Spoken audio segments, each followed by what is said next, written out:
हे गाइस, नमस्कार. Welcome back to Teju to learn. जय श्री कृष्ण एव्हरीवन. आज आपण पाहणार आहोत सीबीएसई बोर्ड मध्ये काही रिक्रुटमेंट निघालेले आहेत सुपरिटेंडेंट या पदासाठी. सो त्याच्यासाठी जो एज क्रायटेरिया असणार आहे तो age criteria 18 years to maximum 30 इयर्सचे जे कॅन्डिडेट असतील ते त्याच्यासाठी अप्लाय करू शकतात.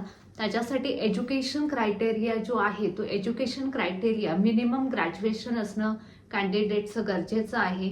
सो अशा प्रकारे ग्रॅज्युएशन असणं गरजेचं आहे. त्याच्यानंतर मग त्याच्यासाठी जी सिलेक्शन प्रोसेस असणार आहे ती सिलेक्शन प्रोसेस कशी आहे तर त्याच्यामध्ये फर्स्टला रिटन एक्झाम ठेवण्यात आलेले आहे. त्यानंतर सीबीटी टेस्ट जे कम्प्युटर बेस्ड टेस्ट असते ते सुद्धा तुम्हाला क्वालिफाय करायचे आहे.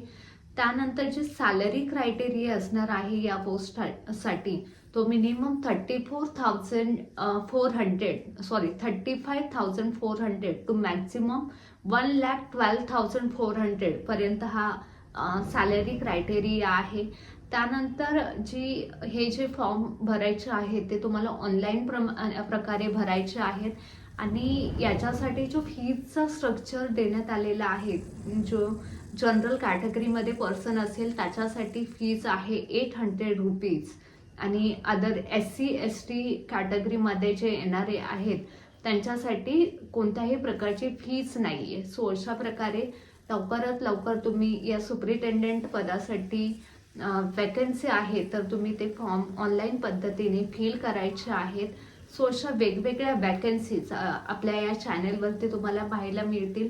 सो नक्कीच तुम्ही आपल्या या व्हिडिओला लाईक करायचं आहे, शेअर करायचं आहे आणि तेजू टू लर्न या आपल्या चॅनलला जास्तीत जास्त सबस्क्राईब करायचं आहे. Thank you so much guys.